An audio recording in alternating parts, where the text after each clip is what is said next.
झारखंड की राजधानी से आज एक बड़ी खबर निकलकर सामने आई है, जहां सिंहभूम के सांसद गीता कोड़ा ने आज बीजेपी का दामन थाम लिया। आपको बता दें कि कांग्रेस में कार्यकारी अध्यक्ष के पद पर कार्यरत गीता कोड़ा ने आज भाजपा का दामन थामा। तब से लेकर झारखंड की राजनीति में आज एक बड़ा भूचाल देखने को मिला। मौके पर भाजपा के नेताओं ने और खुद गीता कोड़ा ने क्या कुछ कहा, आइए आपको सुनाते हैं। आज मैं आदरणीय हमारे प्रधानमंत्री मोदी जी का,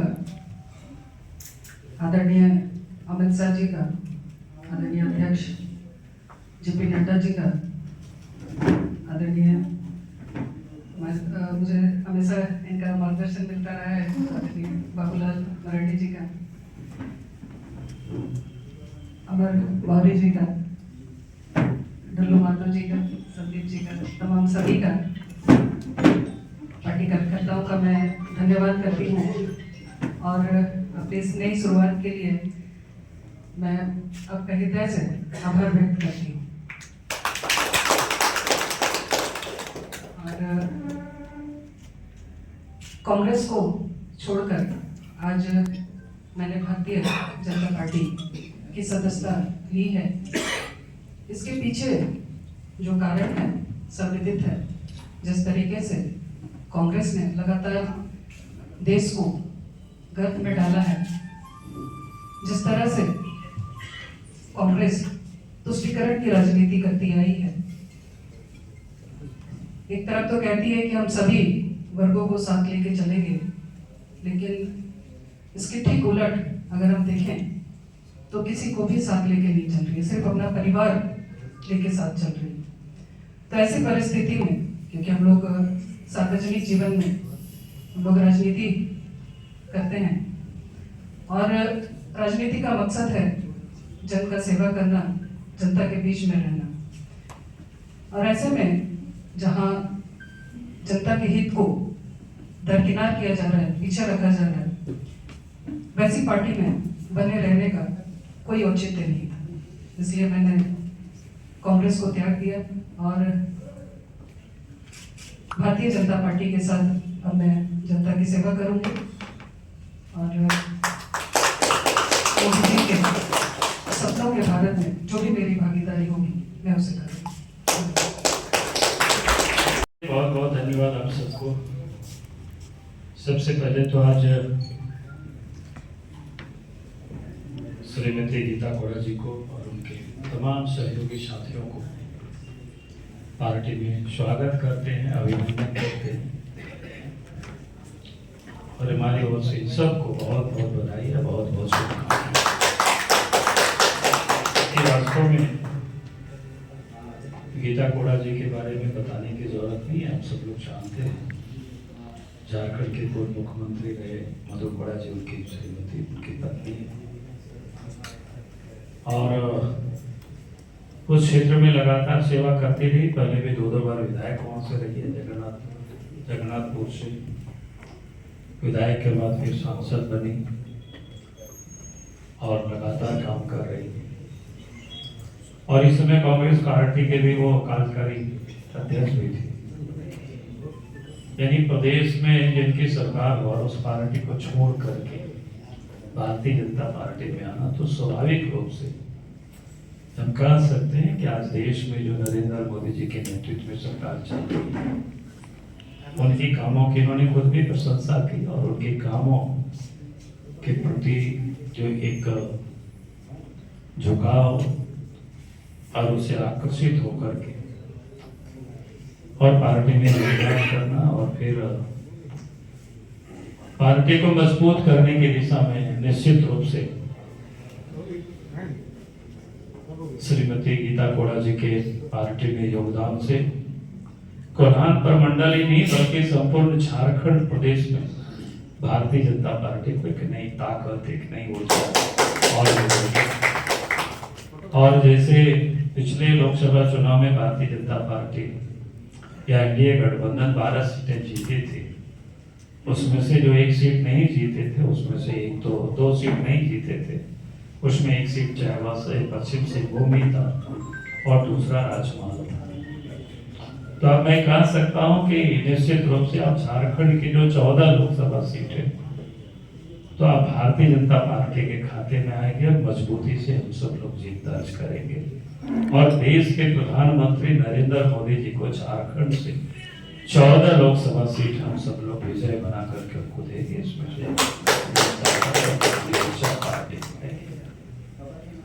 और हम ये कहते हैं कि झारखंड के उज्जवल भविष्य को क्या बोलते हैं, उसको निखारने संवारने को लेकर के जो इन्होंने पूरे संकल्प के साथ पार्टी में आई है, तो हमने कहा कि उसका उनके मैं स्वागत करता हूं। क्योंकि कांग्रेस पार्टी का अतीत हम सब लोग जानते हैं कि मैंने कई दफा कांग्रेस पार्टी के बारे में लिखा, तो मैं हर बार करते रहता हूं। और खास करके अगर झारखंड के संदर्भ में भी अगर आप कहें तो आज झारखंड राज्य बने 23 साल हो गया, लेकिन झारखंड राज्य के लिए यहाँ के लोगों ने वर्षों से लड़ाई लड़ी, लेकिन कांग्रेस पार्टी ने कभी भी झारखंडियों का भावनाओं का कभी उन्होंने सम्मान नहीं किया, बल्कि झारखंड आंदोलन के जितने भी नेता प्रणेता रहे, जयपाल सिंह से लेकर सोरेन तक, उन लोगों की हसर क्या हुआ, कैसे उन्होंने करदा, ये हम सबको पता है। मैं उस बात को दोहराना नहीं चाहता हूं, लेकिन यहाँ के जो करोड़ों जो झारखंडी है जो अलग राज्य की मांग करते थे, उसका उन्होंने कभी सम्मान नहीं किया। तो अगर आज अलग झारखंड राज्य भी बना तो केंद्र में एनडीए की सरकार बनी, बीजेपी के नेतृत्व में अटल बिहारी वाजपेयी जी के नेतृत्व में सरकार बनी, तो अलग झारखंड राज्य भी बना। तो हमने कहा कि कांग्रेस पार्टी का ये अतीत है, कभी भी वो सम्मान नहीं करते हैं, सिर्फ वो आदिवासियों के नामों की वो रट लगाते हैं कि आदिवासियों की अपने को हितैषी की वो बड़ी बड़ी बातें करते हैं। तो इसलिए हमने कहा कि वो सिर्फ कहने के लिए है। और उसमें मैं कहूंगा कि चूंकि ये प्रसंग इस वक्त इसलिए जोड़ रहा है चूंकि गीता कोड़ा जी पार्टी ज्वाइन कर रहे हैं, आप सब लोग भी हो सके प्रश्न करें, तो मुझे लगा कि मैं ही खुद कहता हूँ आप सब लोगों के बीच में। आप देखिए कांग्रेस का अतीत कैसे रहा कि मधुपुरा को मुख्यमंत्री तो बनाए, लेकिन उसके बाद उनका क्या हसर किया वो किसी से छुपा हुआ नहीं। यदि अगर हम उसको कहें कि पूरे मधु के लोगों ने खा के और कोड़ा खाने के लिए कोड़ा को छोड़ दिया, और इसलिए भी मैं इस बात को कह रहा हूं क्यों ऐसा किया इन लोगों ने। ये तो आज भी पूरे सब कुछ दस्तावेज है, मेरी जहां तक जानकारी है। जब झारखंड भवन से कई कागजात बरामद हुए थे, वो भी आज ईडी या सीबीआई के पास पड़ा हुआ ही होगा। तो मैं तो कहूंगा कि सबको देखना चाहिए किन लोगों ने क्या क्या किया, कैसे किया, वो किसी से वो छुपा हुआ नहीं है उस सारी बातों को। और आज अगर आप देखते होंगे कि झारखंड में चूंकि मधुपुरा जी हो समाज से आते थे, हो समाज आदिवासी में से बहुत सीमित क्षेत्रों में रहते हैं, वो चाईबासा के क्षेत्रों में रहते हैं, देश के या प्रदेश के राजनीति के लिए बहुत रेलेवेंट नहीं रहते, इसलिए आपने देखा होगा कि उनको एक प्रकार से छोड़ दिया, ऐसा हम कह सकते हैं लवारिस की तरह। और आज वही कांग्रेस पार्टी, आप सब लोग देख रहे होंगे हेमंत सोरेन ने जो अपने कार्यकाल में क्या क्या लूटा, वो किसी से छुपा हुआ नहीं है। लेकिन यहाँ से लेकर के दिल्ली तक कांग्रेस पार्टी के नेता और उनके नेता वकील हैं, सब लोग लाइन से आज खड़ा हुआ है उसको बचाने के लिए। चूंकि वो जिस समाज से आते हैं थोड़ा उसकी संख्या अधिक है, फिर अमीर पॉलिटिशियन में से वो माने जाते हैं आज के तारीख में। और मैं कहूंगा कि जमींदारी तो भले समाप्त हो गया होगा, लेकिन आज झारखंड में जितनी अधिक जायदाद हेमंत सोरेन परिवार के पास है, शिबू सोरेन परिवार के पास है, तो मैं दावे के साथ कह सकता हूं कि झारखंड में जितने भी लोग जमींदार रहे उनके पास भी आज के तारीख में उतना जमीन नहीं है। और इसलिए आप देखते होंगे कि हाई कोर्ट सुप्रीम कोर्ट लेकर के बड़े बड़े महंगे वकीलों को लाइन से खड़ा कर देते हैं, और वो लोग भी खड़े होते हैं। कांग्रेस भी यहाँ से वहां तक लड़ाई लड़ रहे हैं कि नहीं भाई ये तो बड़ी क्या बोलते हैं अच्छे हैं, ईमानदार है, आदिवासी है, इसके लिए लोग आवाज उठाते हैं, जबकि मधुपुरा भी आदिवासी थे।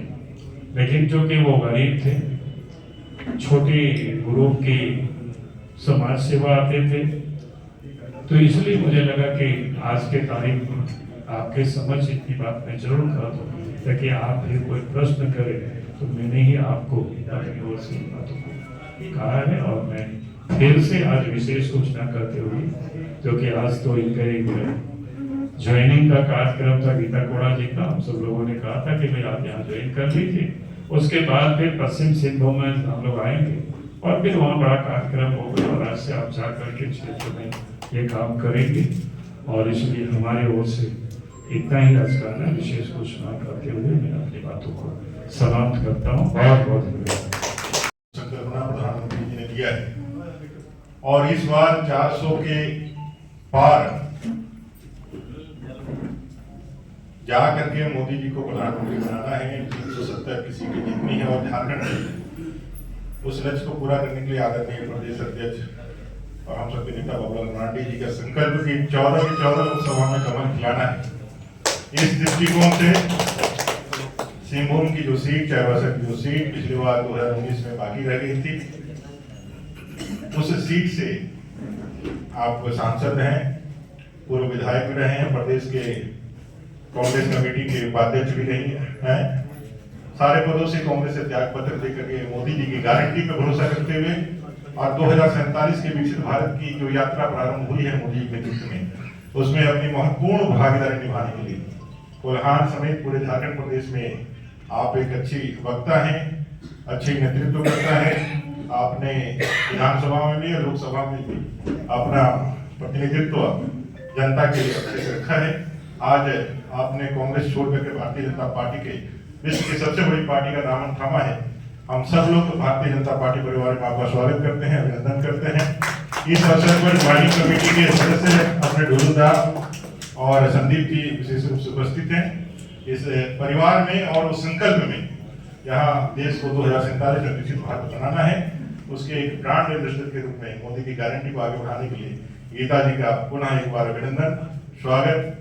और हम सब लोग मिलकर के 14 की 14 कमल के खिला करके झारखंड से मोदी जी को सुपुर्द करेंगे, ऐसे विश्वास के साथ बहुत बहुत धन्यवाद, बहुत बधाई।